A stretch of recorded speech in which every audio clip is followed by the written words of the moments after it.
ada satu hal yang menurut saya sekarang ini bukan rahasia umum Ya. lagi, yaitu terkait dengan masalah informasi, keterbukaan informasi. Mhm. Dan keterbukaan informasi itu kan kita lihat sekarang ada banyak media. Dari dana-dana yang terkumpul tadi memang kemudian kita coba untuk mengatur dalam hal ini pemerintah Provinsi Jawa Timur lewat TAPD-nya bersama-sama dengan DPRD lewat banggarnya. Seperti kemarin gubernur wakil gubernur terpilih wajib 6 bulan ya paling lama harus punya rencana program jangka menengah daerah yang itu berisi visi misi ya serta ya Pagu kita tahun yang akan kita bahas 2026 ini sangat signifikan sekali Iya. penurunannya. Dari pengurangan pajak, option pajak kita hampir turun 4,1 triliun.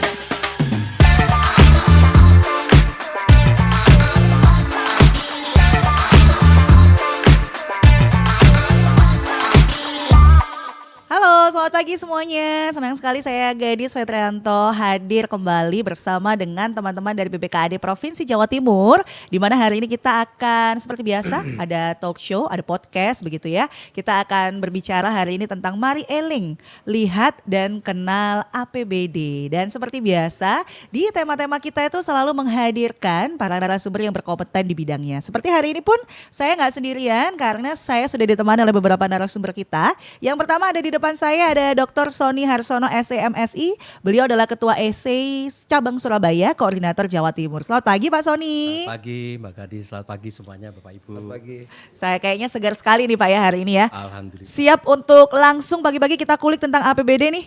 Siap. Siap, oke baik. Bersama Bapak Sony, di sebelah saya sudah ada yang paling cantik nih. Ada Ibu Hajah Lili Hendarwati selaku anggota Komisi C DPRD Jawa Timur. Selamat pagi Bu Lili, Assalamualaikum. Mbak Gadis, Waalaikumsalam warahmatullahi wabarakatuh. Sehat? Sehat, harus sehat. Harus sehat. Tugas Komisi C kita akan ngomongin tentang keuangan nih hari ini ya. Harus siap untuk membedah supaya masyarakat tahu informasi secara lengkap tentu saja. Siap. Kemudian di sebelah Bu Lili ada Bapak Haji Agus Wicaksono Esos. Beliau adalah Wakil Ketua Komisi C DPRD Jatim. Selamat pagi Pak Agus. Selamat pagi Mbak Gadis, Sehat? alhamdulillah sehat. Alhamdulillah sehat. Semangat ya pasti ya Pak. Lalu Selalu. Nah di depan saya juga nih sudah siap untuk ditanya-tanya hari ini ya. Pemirsa ada Bapak Haji Mahdi SESH. Beliau Wakil Ketua Komisi C DPRD Jatim. Pak Mahdi selamat pagi. Assalamualaikum. Sehat? Tampaknya mic-nya kurang dekat nih Pak kalau untuk ngobrol. Nah itu dia. Sehat Pak? Sehat. Nah begini baru Saking sore. sehatnya dari Probolinggo sini pagi-pagi sudah berangkat. Pagi-pagi di sini. Alhamdulillah. Kalau pagi-pagi udah di sini berangkat dari Probolinggo jam berapa Pak Mahdi kalau boleh tahu? Di jam 6. Jam 6 luar Sudah ada biasa. tol jadi tidak perlu ngoyo-ngoyo. Ngoyo-ngoyo. Ini dia nih wakil rakyat kita bekerja ya. Pagi-pagi sudah di sini untuk memberikan informasi untuk kita semua dan kita akan ngobrolin tentang sekali lagi Mari Eling, lihat dan kenali APBD. Mungkin beberapa dari kita tuh nggak ngerti ya, tahu aja tentang oke lah kita punya APBD seperti itu. Tapi ternyata nggak tahu APBD itu sebenarnya apa, fungsinya untuk apa, membiayai apa seperti itu. Nah kalau gitu pagi hari ini kita nanya dulu ke Pak Sony nih. Pak Sony, menurut Pak Sony, apakah sebenarnya masyarakat itu perlu tahu APBD itu apa, gunanya apa, turunnya dari mana, tiba-tiba ada APBD seperti itu, atau nggak usah tahu aja, udah jalan aja pemerintahan seperti itu, silakan. Ya baik, terima kasih Mbak Gadis. Ya berbicara APBD tentunya kita tahu bahwa ini adalah sebuah mekanisme yang dibuat oleh pemerintah beserta dengan legislatif dan yudikatif begitu. Dan kita tahu bahwa ini adalah terkait dengan bagaimana pembangunan dilaksanakan terkait dengan anggaran. Nah, tentunya penyusunan APBD itu tidak serta-merta turun dari atas ke bawah. Kita tahu bahwa penyusunan APBD dari bawah ke atas. begitu Betul, ya. betul. Dari desa sampai dengan kemudian disahkan oleh lembaga yang kompeten begitu. Nah, berbicara APBD tentunya karena dasarnya dari bawah, kontrolnya juga mestinya dari bawah begitu. Oke. Jadi artinya eling itu tidak hanya ingat tetapi juga waspada.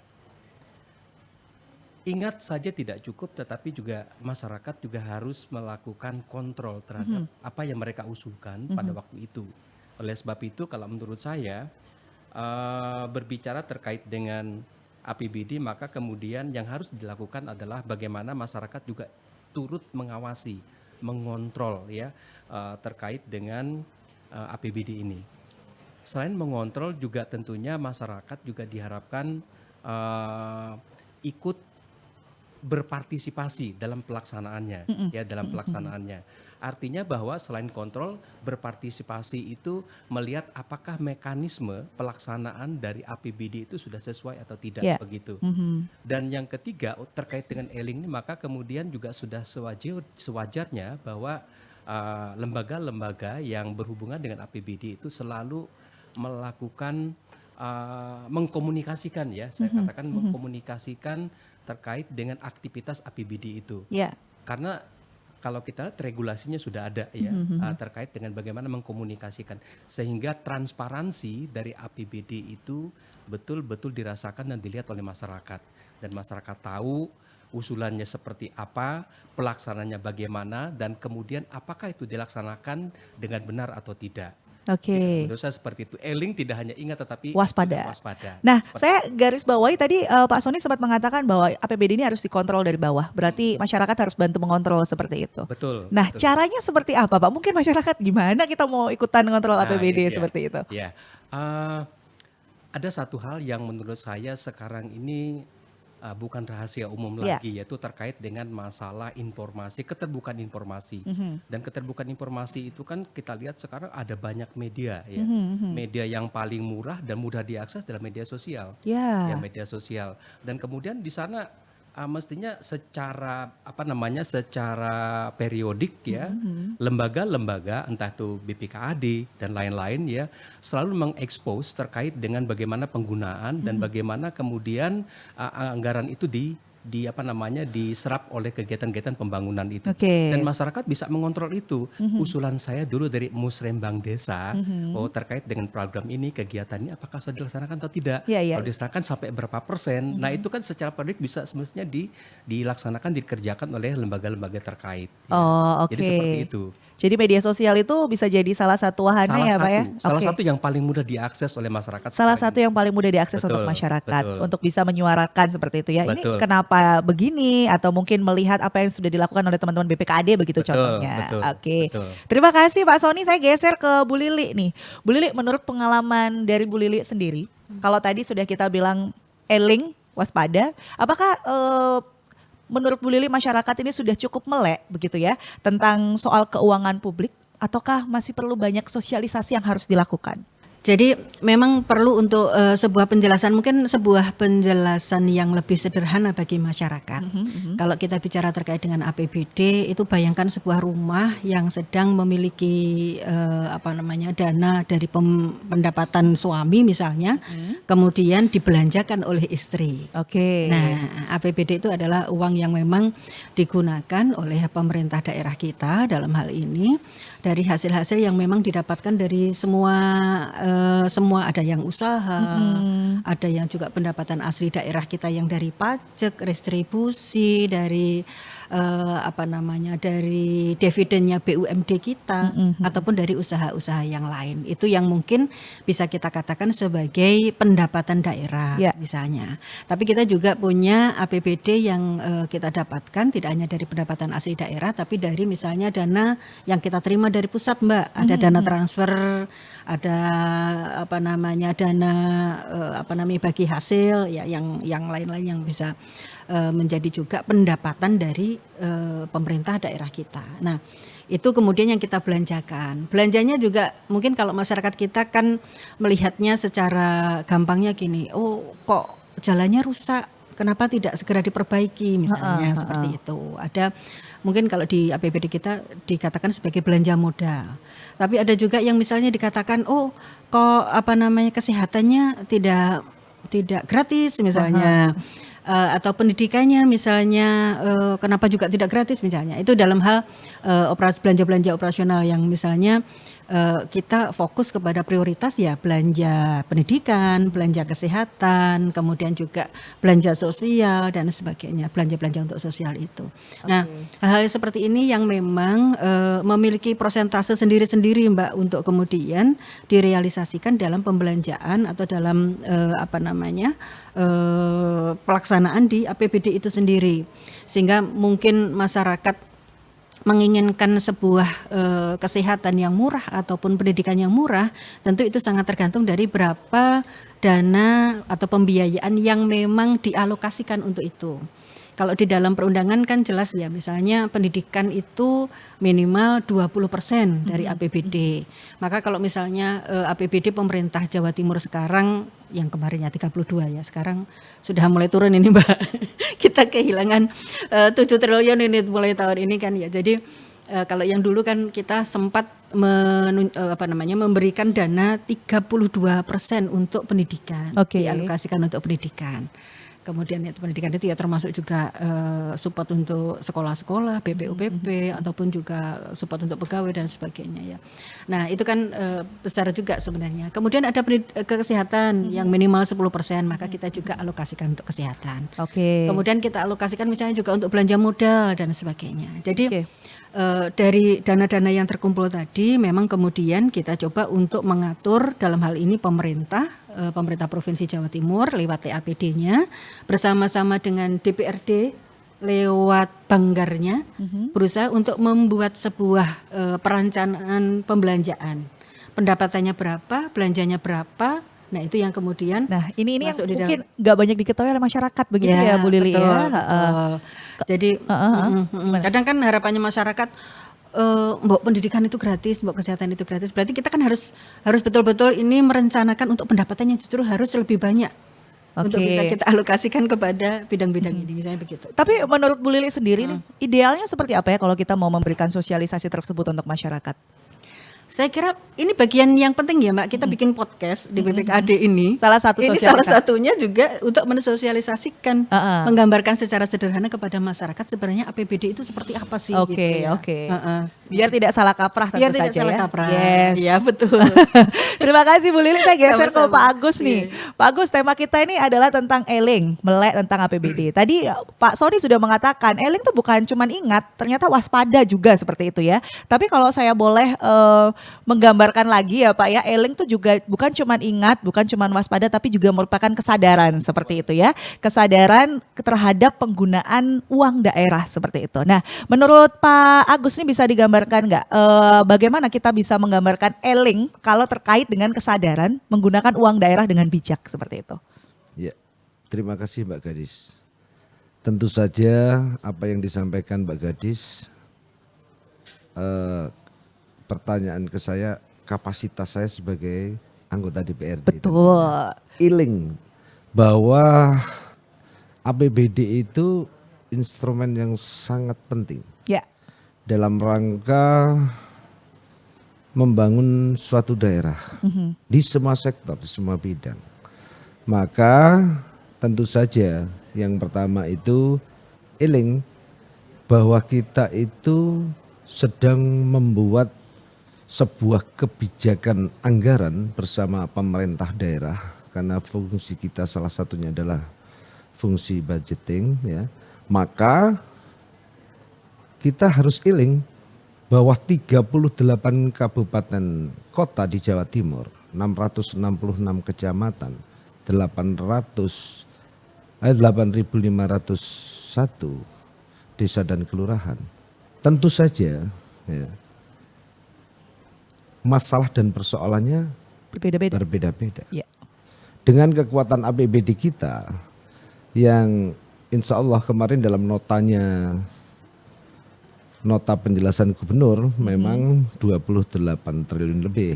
Tetapi seperti yang dikatakan oleh Mbak Lili, pertama ada pengurangan dana TKD, transfer ke daerah. Jawa Timur terkurangi 2,8 triliun. Maka ini juga akan disesuaikan. Ketika menyesuaikan Ya tentu saja rencana program Berbeda lagi ya sudah berbeda lagi. Nah, tadi juga disampaikan oleh Pak Sony bahwa APBD kita itu berangkat dari musyawarah rencana pembangunan di tingkat desa, kelurahan, kecamatan sampai kabupaten, kemudian di tingkat Provinsi Jawa Timur. Ya. Artinya apa? Sebenarnya APBD ini berisi tiga, ya. Yang pertama itu melalui bottom up, ya, dari seluruh persoalan masalah yang itu disampaikan dalam musyawarah rencana pembangunan tingkat desa, kelurahan, kecamatan, akhirnya sampai provinsi. Ya. Yang kedua, jangan lupa kita ini bagian dari NKRI, ya, kabupaten juga sama saja. Artinya ada program yang dilaksanakan oleh pemerintah pusat kepada pemerintah provinsi yang di bawahnya adalah 38 kabupaten kota. Ada program top down gitu loh. Yang itu harus disinergikan oleh kabupaten kota maupun Provinsi Jawa Timur. Oke. Yang ketiga, ya, seperti kemarin gubernur wakil gubernur terpilih wajib 6 bulan, ya, paling lama harus punya rencana program jangka menengah daerah.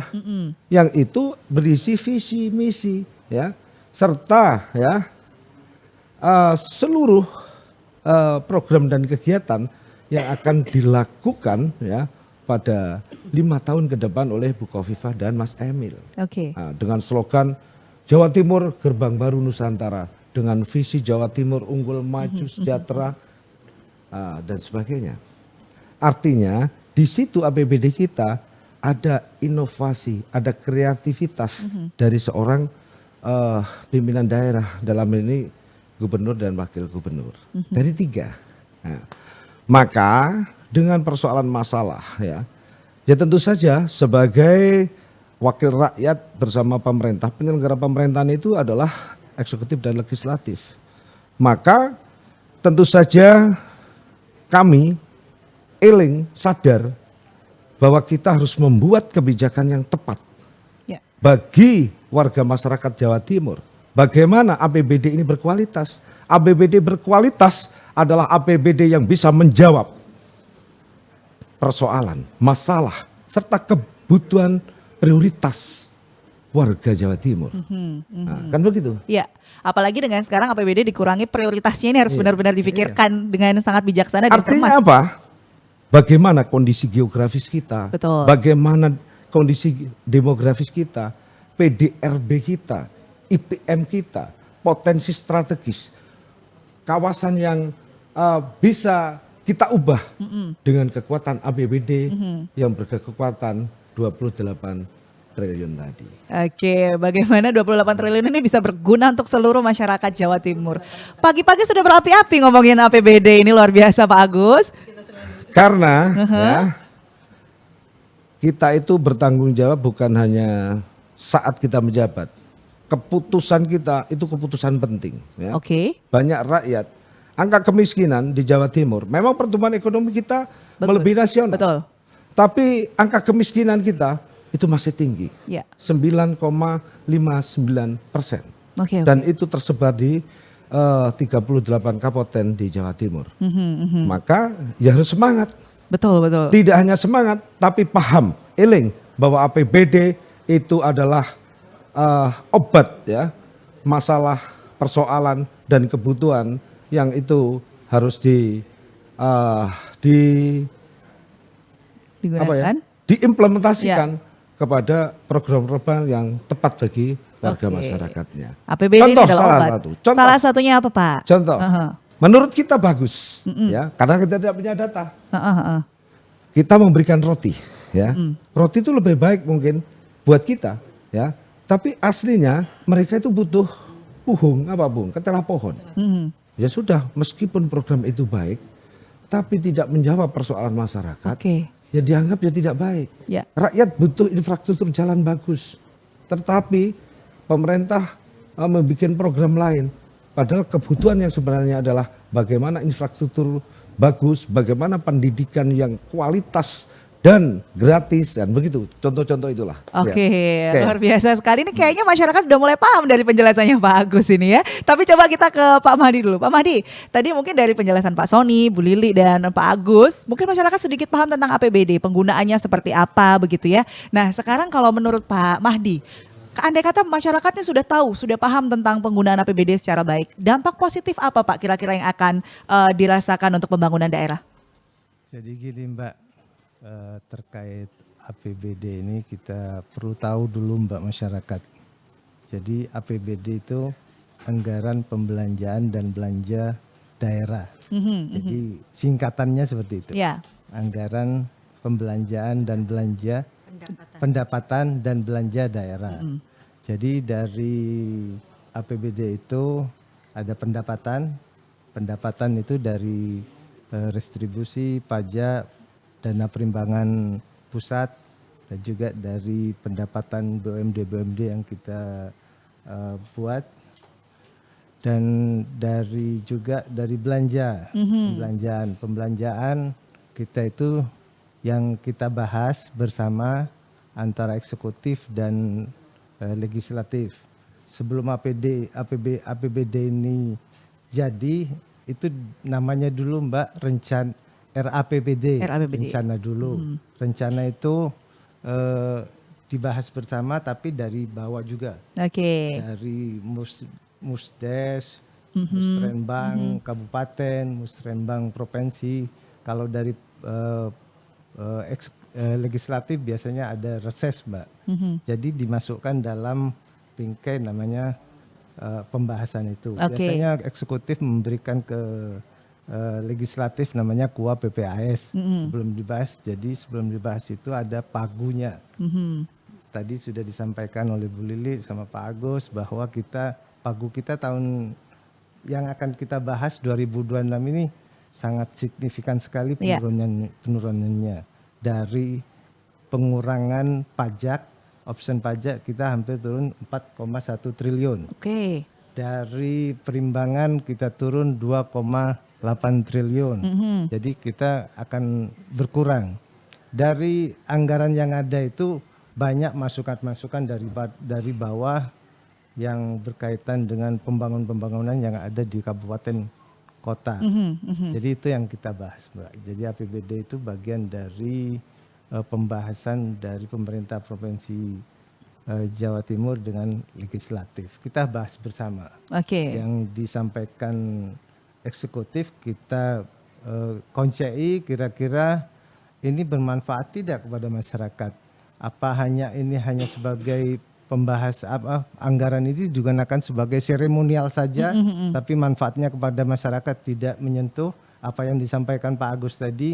Masyarakat butuhnya singkong, tapi dicekoki roti, tidak nyambung. Oke. Misalkan kebutuhan masyarakat di bawah itu perbaikan jalan, tapi mereka maksudnya eksekutif menyodorkan untuk ada acara seremoni saja, misalkan menanam mangrove, padahal masyarakat di bawah membutuhkan jalan, itu kan tidak nyambung. Jadi kita bahas bersama sehingga pembahasan ini betul-betul murni untuk kepentingan masyarakat dan sangat bermanfaat sekali kepada masyarakat dalam APBD ini, karena memang dari APBD ini bingkai besarnya di APBD untuk pembangunan itu, Pak. Saya tapi belum mendapat jawaban Pak dari pertanyaan saya. Iya. Kalau kita boleh tahu dampak positifnya Pak, kalau masyarakat ini dampak positif untuk pembangunan daerah. Kalau masyarakat sudah tahu, oh ternyata APBD itu ini, dapatnya dari sini, seperti itu. Dampak positifnya masyarakat bisa mengawasi, Mbak. Bisa mengawasi dan juga bisa tahu menyampaikan keinginan masyarakat itu sendiri. Apa yang disampaikan Pak Agus tadi. Misalkan butuh singkong, mereka ngomong singkong gitu ya. Ngomong singkong seperti itu, tidak ngomong yang lain seperti itu. Manfaatnya masyarakat bisa menikmati hasil dari pembangunan sesuai dengan keinginan. Oke, baik, terima kasih Pak Mahdi. Nah, kita masih punya beberapa segmen lagi. Kita masih akan berbicara tentang pagi hari ini, agak berat ya topiknya, tapi memang ini informatif sekali untuk masyarakat dan saya rasa ini sangat penting untuk diketahui. Mari eling, lihat dan kenal tentang APBD. Seperti tadi perumpamaannya, nggak semua orang butuh roti. Kadang beberapa orang tuh butuh pohong seperti itu ya, butuh singkong seperti itu. Nah, kita lanjut ke segmen selanjutnya. Saya balik lagi ke Pak Pak Sony nih. Pak Sony, kalau tadi kita sudah ngobrolin panjang lebar tentang APBD, mungkin saat ini masyarakat sedikit banyak sudah paham tentang APBD dan kegunaannya, bagaimana cara mereka untuk mengawasi dan menyampaikan keinginannya di daerahnya masing-masing seperti itu. Nah, kalau kita nanya sekarang tentang siapa saja sih Pak yang terlibat pada saat proses penyusunan dan pelaksanaan APBD itu, dan kalau kita ngomongin tentang masyarakat lagi di dalam penyusunan dan juga pelaksanaan APBD, apakah masyarakat itu punya ruang di situ? Ya, terima kasih Mbak Gadis. Tadi memang sudah dijelaskan Pak Agus tadi sebenarnya. Karena sebenarnya kalau berbicara penganggaran, ini terkait dengan tiga jalur ya. Yeah. Nah, yang pertama kan dari desa.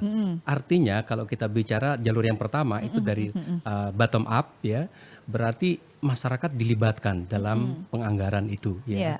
Dan kita pernah dulu melaksanakan kuliah kerja nyata dan pada saat itu ada musrembang des ya, dan menarik ya, fenomena yang kita lihat ini betul-betul kita lihat bagaimana masyarakat itu terlibat aktif dan kemudian segala macam problem yang ada di desa itu satu persatu dari RT RW menyampaikan masalah. Tapi kemudian apakah semua tercapture? Enggak kan? Lalu kemudian kalau tercapture apakah semuanya itu harus diusulkan semua? Juga tidak karena keterbatasan tadi. Namun yang menarik adalah kemudian bagaimana kemudian musyawarah untuk mufakat, mereka menyepakati beberapa hal terkait dengan aspek yang mereka usulkan itu betul-betul menyentuh semua kepentingan masyarakat. Nah, ini artinya bahwa pelibatan masyarakat dari bawah itu betul-betul dirasakan, begitu ya. Selain itu juga kan masuk ke kecamatan, ke kelurahan dan sampai dengan ke provinsi. Begitu artinya bahwa apa yang dilakukan ini adalah melibatkan masyarakat untuk dalam penganggaran ini. Kemudian jangan lupa selain mereka mengusulkan juga ada pengawasan tadi itu kan setelah disepakati, disetujui, lalu kemudian bagaimana implementasi seperti kata Pak Agus tadi itu. Ini juga perlu diawasi ya. Jadi artinya pelibatan itu tidak hanya pelibatan dalam perspektif bagaimana mereka mengusulkan program kegiatan, tetapi juga dilakukan dalam aspek pengawasan pada saat implementasi dari anggaran tadi itu. Nah, oleh sebab itu seperti saya katakan, saya tetap konsisten mengatakan bahwa dalam hal APBD ini memang perlu adanya transparansi ya, transparansi. Artinya masyarakat itu diberi keterbukaan ya untuk melihat seperti apa pelaksanaannya, implementasinya di masyarakat sehingga masyarakat betul-betul tahu nih usulan mereka itu apakah sudah disetujui atau tidak, bagaimana pelaksanaan dan lain-lain ya. Jadi itu menurut saya partisipasi masyarakat sangat besar sekali ya, dari bawah ke atas. Belum lagi kata Pak Agus jalur yang kedua dan yang ketiga tadi itu ya. Jadi seperti itu kalau menurut saya partisipasi masyarakat dalam APBD ini. Oke, Gitu, baik. Terima kasih Pak Sony. Saya geser ke Bu Lili. Bu Lili tadi mengatakan salah satu sumber APBD itu dari pajak begitu ya Bu ya? Betul. Nah, boleh nggak dikasih satu contoh begitu biar masyarakatnya lebih sadar pembayar pajak begitu?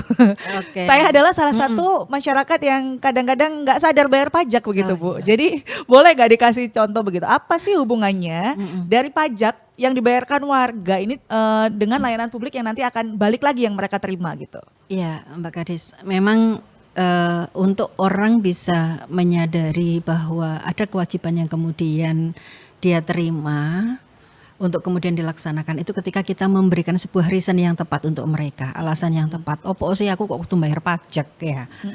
Rasanya aku misalnya gak bayar pajak yo opo sih ajane kekurangan ya dan sebagainya. Nah, ini memang kita perlu untuk memberikan sebuah penjelasan kepada masyarakat tentang pentingnya kita membayar pajak. Jadi kalau kita tadi bicara tentang bagaimana APBD kita salah satu penyokongnya itu adalah dari pajak, istilahnya urunannya masyarakat ya.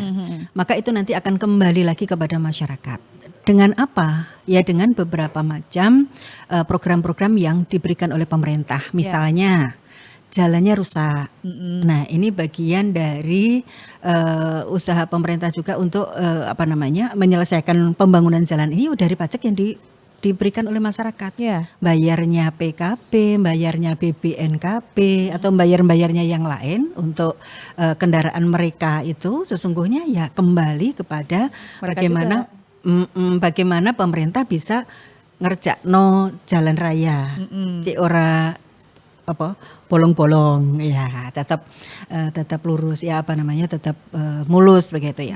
Kemudian juga jembatan-jembatan. Atau yang sederhana juga ketika kemudian salah satu kalau prioritas kita ini kan juga dari pendapatan daerah atau APBD provinsi kita ini kan juga untuk kesehatan untuk sekolah. Iya. Bayar pajak itu ternyata juga membuat tetangga kita yang tidak mampu di sebelah kita ini bisa sekolah dengan murah Iya. atau sekolah dengan gratis, Mendapatkan serta pendidikan yang sama, mendapatkan seperti pendidikan yang sama, ataupun juga kesehatannya dapat UHC misalnya dari PBB. Kalau di pemerintah kota Surabaya, kalau provinsi kan nggak ngambil apa namanya, kalau UHC ini kan urusan nih kota-kota Iya, ya Mbak. iya.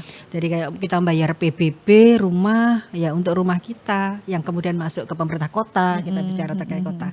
Misalnya kan itu bisa untuk menyokong bagaimana pemerintah dari prioritas yang diharuskan untuk diberikan kepada masyarakat, misalnya kesehatan, ini jadi mereka punya kesempatan untuk dibayari asuransi gratis dari pemerintah kota, misalnya Ya. dengan UHC, Oke. ya seperti itu. Jadi bisa sekolah gratis atau murah, bisa kesehatan gratis atau murah. Jalan raya bisa kemudian tetap mulus, jembatan bisa terbangun, itu sesungguhnya juga dari apa yang dibayarkan oleh masyarakat kita. Jadi urunan bareng dikumpulkan oleh pemerintah, dikembalikan kepada masyarakat kita dalam bentuk bangunan ataupun sokongan-sokongan yang lain, dari Oke. pendidikan, kesehatan dan sebagainya. Itu dia Sosial. pentingnya kita untuk bayar pajak ternyata Iya. pemirsa ya. Makanya Jadi kita perlu untuk membayar pajak. Kesadaran untuk membayar pajak ini harus sudah mulai dimunculkan ini ya.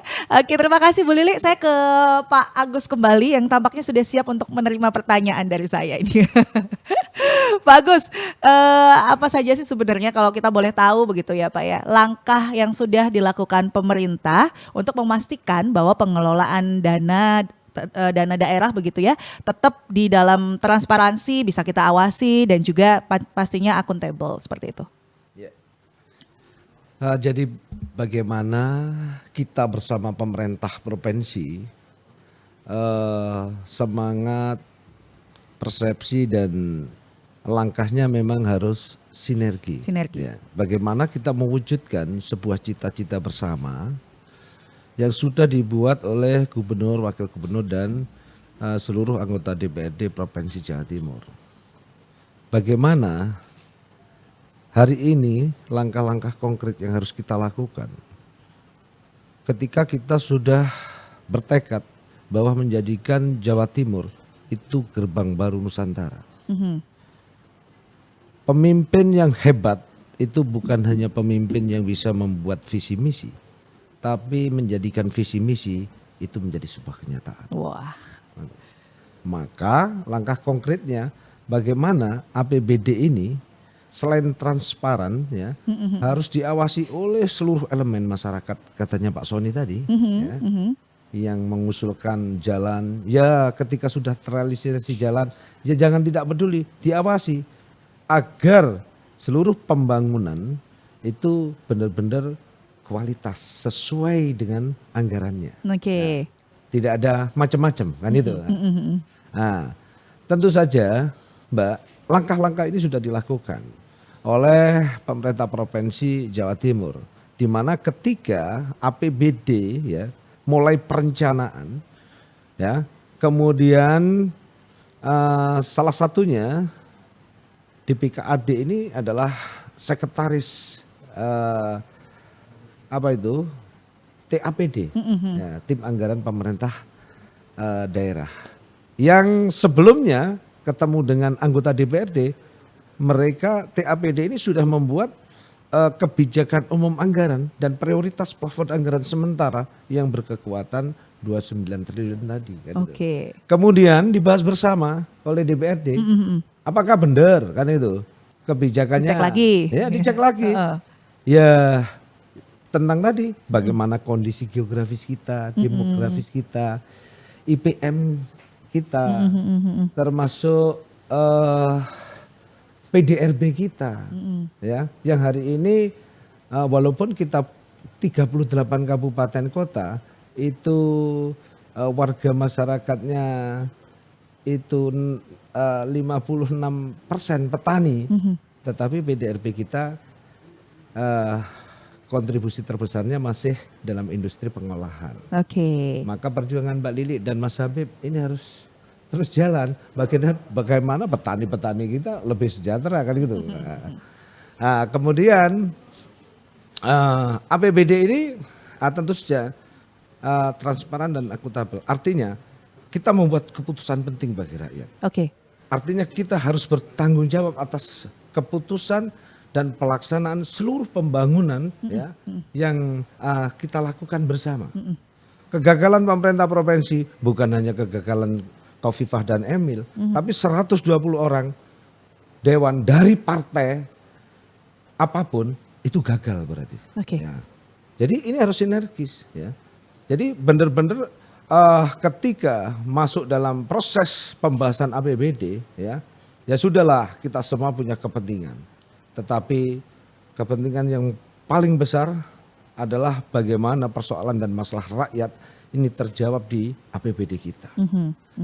Begitu juga pelaksanaannya ini harus benar-benar dilaksanakan penuh dengan tanggung jawab dan tentu saja pemerintah dalam hal ini yang pertama ada BPK, untuk pemerintah daerah juga ada inspektorat yang tentu saja terus memberikan evaluasi pemeriksaan atas pertanggungjawaban pelaksanaan pembangunan dan tentunya terakhir ada evaluasi yang dilakukan oleh pemerintah kabupaten provinsi termasuk kita mengevaluasi apa yang sudah dilakukan mulai perencanaan ya setelah perencanaan ketemu dengan DPRD akhirnya ada kesepakatan bersama bahwa APBD akhirnya kita sepakati kita kemudian dilaksanakan pelaksanaan oleh eksekutif dan ketiga terakhir adalah pertanggungjawaban kita bersama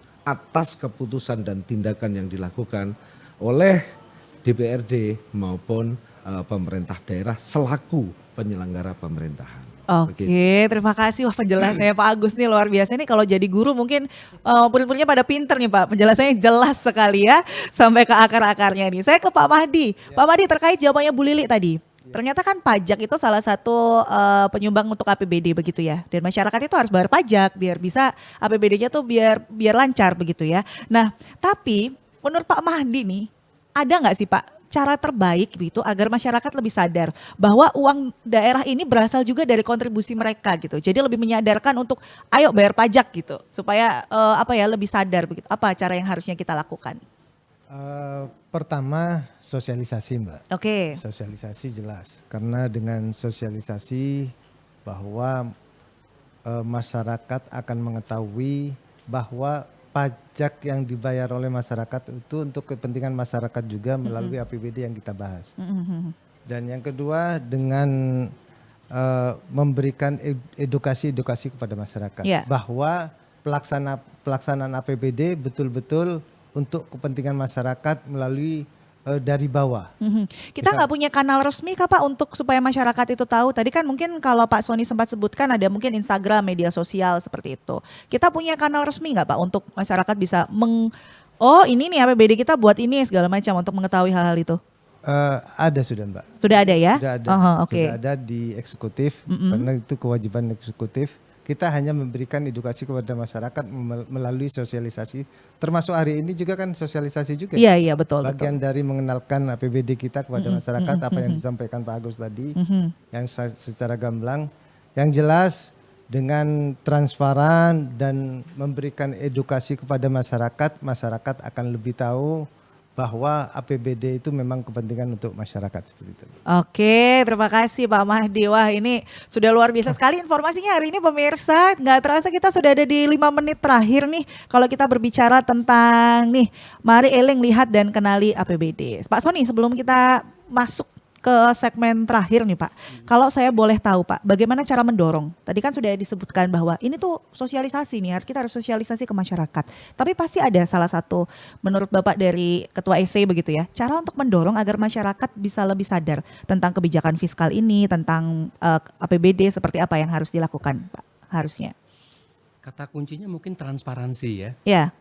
Ya transparansi itu paling tidak nanti itu berhubungan dengan Yang pertama kan transparansi itu terkait dengan mencegah terjadinya fraud.